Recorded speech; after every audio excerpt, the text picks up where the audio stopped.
taxation keeps prices down far more effectively.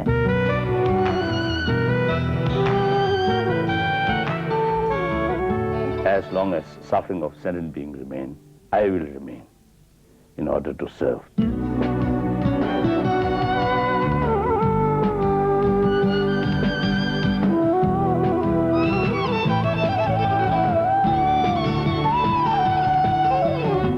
I'm a man in search of man. I was never in search of God.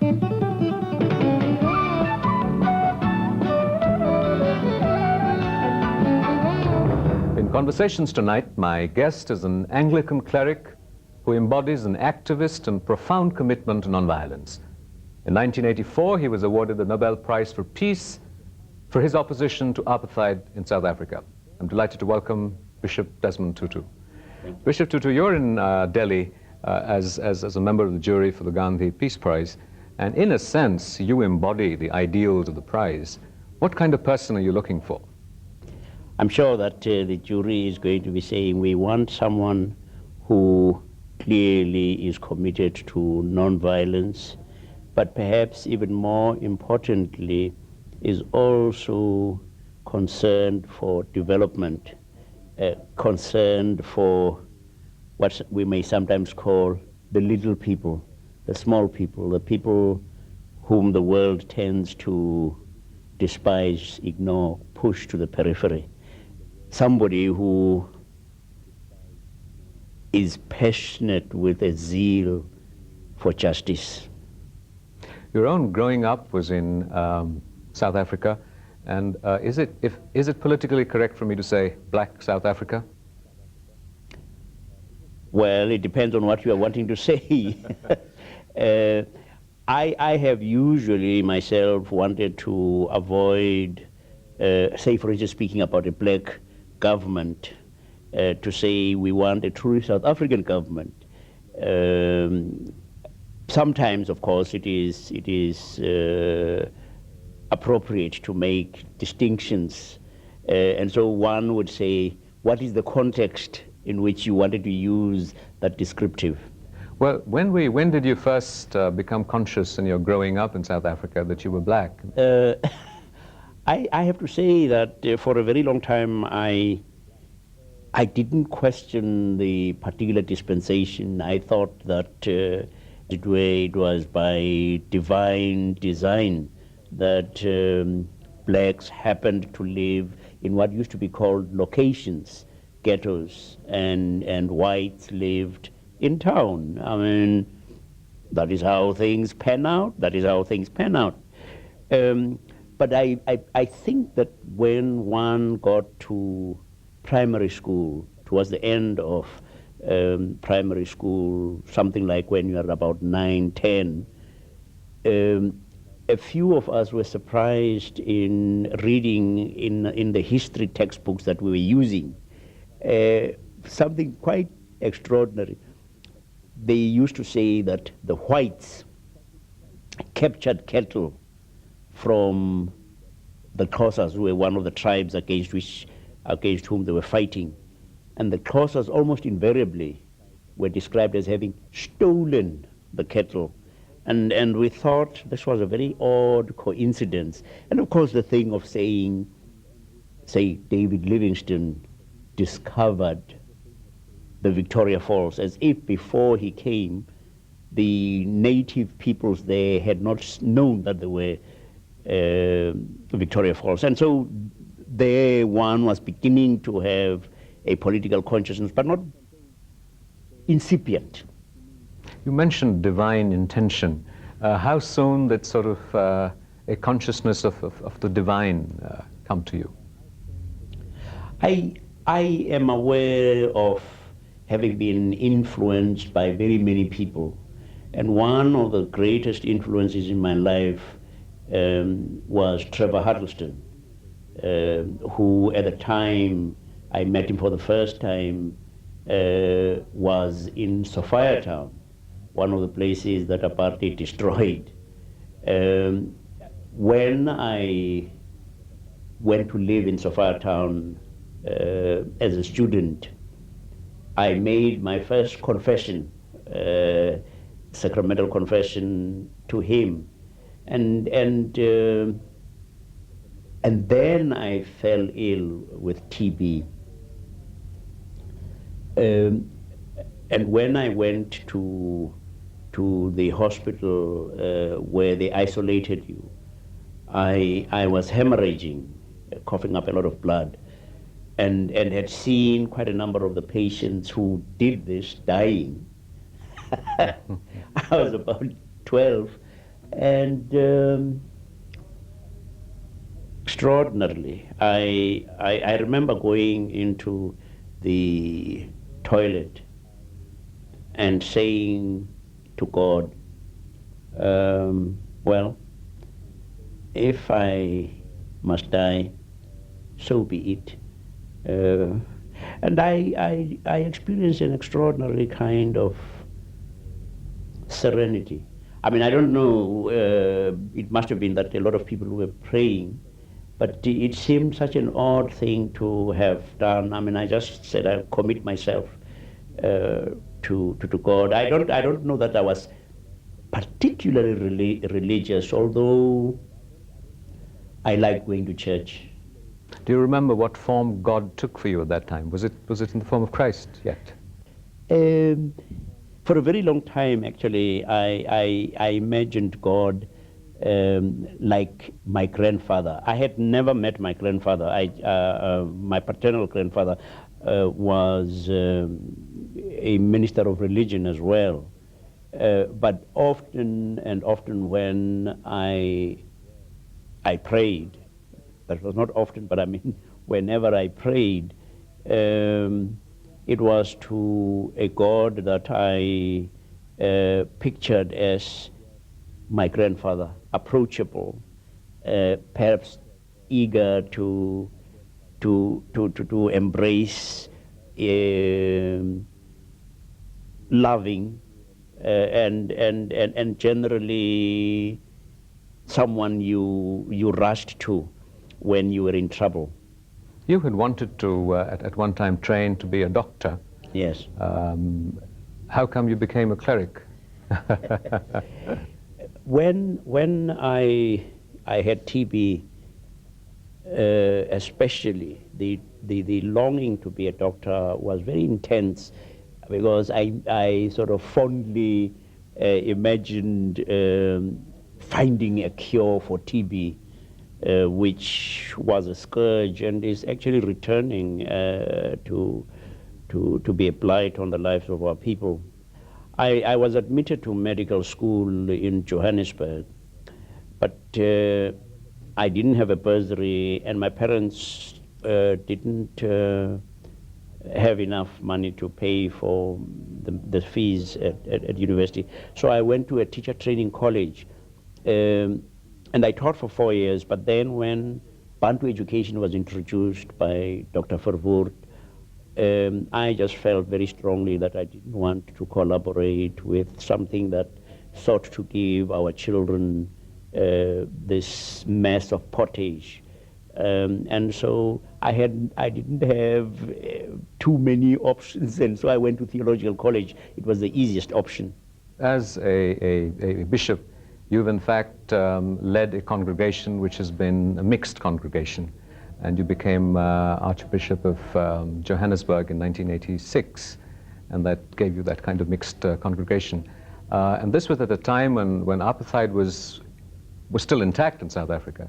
How did you come to terms with that, and how did your congregation begin to relate to that? I'd had the privilege and opportunity of studying in London, and there had a mainly, in fact, white congregation to minister to for 3 years, and then a 4th year I was a curate in Bletchingley. And then when I returned home, I was made Dean of Johannesburg, which meant that I was ministering in the cathedral to a largely white congregation. I think, that many of the people may have been perhaps a little uneasy at the time. It was, well, 1975, 76, and as you say, apartheid was still very intense, but they were also very supportive. And when I came back in 84 to be Bishop now of Johannesburg, and later in 86 to be Archbishop of Cape Town, I think our people had begun to move quite considerably. They were aware that apartheid could not continue, and the church had an important role to play. There were very many people, I think, in the white community who wanted to see change happen. There is a serious concern in India about the relationship between religion and politics and the politicization of religion. What kind of processes did you go through or come to terms with, in a sense, in using the pulpit for political change?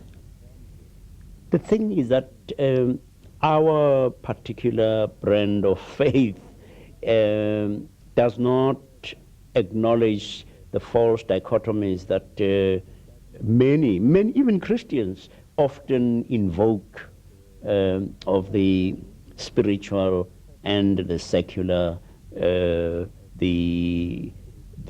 political, the spiritual. That our faith speaks of God being the God of all life, political, whatever. And one of the first things that is described of God in the Bible is God helping a bunch of slaves to escape, which is a thoroughly political act. And when Jesus Christ, God becomes a human being in Jesus Christ, the identification that God makes there is with the poor, the hungry, the homeless, the marginalized, born in a stable of parents who don't even have enough clout to be able to get them a room in the inn. And this Jesus, when people come to him hungry, doesn't say, well, let's pray about it. And of course, you've seen it even here. Your Mahatma Gandhi was driven by his faith to be caring about those whom he called the Harijan, the children of God, the people of God. And I've never had myself the sense of a tussle and tension within myself. I mean, I think that the faith is tremendous in saying God cares about the whole. God cares about the whole of the universe. In the Christian faith, you look forward not to the disappearance of creation, but of a new heaven and a new earth coming up, and people living in peace and harmony and justice, nirvana. Do you have a vision of nirvana? What is nirvana for you? In our faith, there isn't the being absorbed into the divine. What Christianity accepts is that indeed we are made so that we become as God, to be divine. But because of the doctrine of the Trinity, where God exists from all eternity, not as an undivided monad, but as having within the home life of God, as it were, a family. God is community. And so this says that through eternity, you and I will retain our identity as who we are. But also, we will not have loneliness. We will be part of this tremendous community of beings. What is the kind of umbrella that God, in your language and vocabulary, in your worldview, sees in the relationship between Christians and non-Christians? It's a major source of conflict in the world between faiths. What kind of umbrella understanding or insight? I believe it is that each of us is of infinite worth. I mean, none of the great religions ever says that human beings are of no consequence.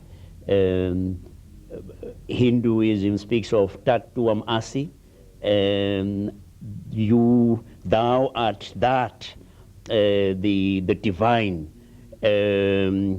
We say we have been made in the image of God, and Saint Augustine, an African theologian, has said, God, thou created us for thyself, and our hearts are restless until they find their rest in thee. That our destiny is no less than God. So that is one very crucial area of agreement.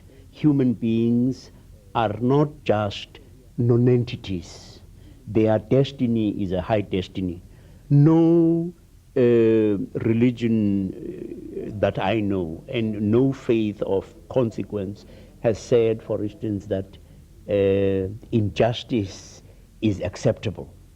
All major religions will say that injustice is an aberration. It is something that has to be fought against. And it's been wonderful. I mean, in our struggle against apartheid in South Africa, how we were able to cooperate with Hindus, Muslims, with Jews, often against fellow Christians. And that it is quite clear, I mean, that at our best, adherents of all faiths will say we aim to achieve justice, and justice for all. Our faiths at their best say all human beings are people of great worth, and they matter to God or to the divine. All faiths that I know would say that peace is a great good for which we ought to strive. No faith that I know of at its best will say that it propagates war. It is almost always a declension from the high standards of our religion when human beings resort to war. A struggle in many states, and I don't know how South Africa is resolving this, is the relationship between religions and the state. Yes. And we're struggling with the notion of how to define secularism. And how would you ideally see secularism defined? Yes. I am passionately in favor of a secular state in which the state recognizes the autonomy of each religious faith, and that no faith has a built-in advantage over others. That is something that is entrenched in the Constitution. You must have the right, and we in South Africa mercifully have a Bill of Rights in which is entrenched freedom of worship. Now, the freedom of worship means that you are free to propagate, to adhere to whatever faith you wish, as long as in exercising your right, you do not infringe on the rights of others. It allows for people of faith or of no faith that all will be treated equally, with none having an unfair advantage over others. And I mean, you see it now in our parliament that although the Christians are the vast majority, maybe 80% of South Africa claims to be Christian, they have come to respect this right of the freedom to worship or not to worship, that although previously Parliament used to be opened with a prayer, and some of us wanted to support that, now you keep a silence so that the Muslim, the Hindu, the Christian, the Jain will invoke whatever they want to invoke, and the agnostic and the atheist too have the right to think their thoughts without being compelled to behave in a way that is contrary to their conscience. Some time ago you mentioned Gandhi, and Gandhi has spent a decisive part of his life in South Africa. What do you think has been the influence of Gandhi in the political struggle in South Africa? You know, I wouldn't say that people always sort of consciously say, now this is what Gandhi taught us and this is what we're going to do. But it has been far more pervasive and therefore I think far more profound. That some of our major political groupings, especially the ANC, clearly accepted the principles of ahimsa, of satyagraha, in that for a very, very long time, right up to 1960, they followed the conventional non-violent methods of deputations, of having to send delegations, boycotts, and ultimately a passive resistance campaign. And it was only after the Sharpeville massacre of 1960 when they were declared a banned organization that they went underground and adopted the armed struggle. And then those of us who continued afterwards were deeply committed to nonviolence. And in my case, when I appealed to the international community for imposing sanctions on South Africa, I specifically said, this is our last non-violent strategy. If you do not help us with this, then we have exhausted our non-violent options. And mercifully, the world came to rescue us. And I think the world has acknowledged that the non-violent struggle in the struggle in South Africa has been non-violent in the fact that the two leaders of the ANC have been awarded the Nobel Peace Prize. And I think it has ennobled our struggle. As a pacifist, and you said that you made an appeal that this may be the last chance for non-violence, when do you think violence might become legitimate? I'm not a pacifist. I've always made it quite clear to people that I am a peace lover and I would work like crazy for using non-violent means. But I believe that there are times when, for instance, going to war against Nazism for me would have been justifiable. And I would say, I mean, that the usual criteria that I used in terms of the just war would appropriately adjusted be the ones that one uses to determine whether a struggle can justifiably become violent. I mean, it must be a last resort situation where you have genuinely exhausted every other possible option.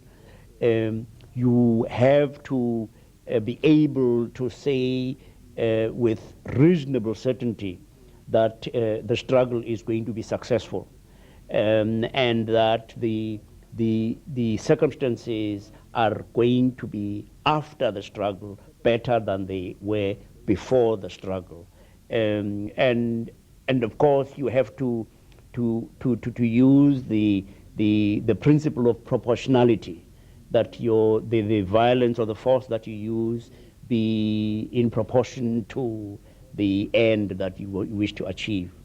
You have the liberation theologists who see a far more activist role for the church than is conventionally practiced. What kind of role do you see for the church? I think, I mean, that the church has got to be active. I believe that we must be politically engaged, because politics is so crucial in the lives of people.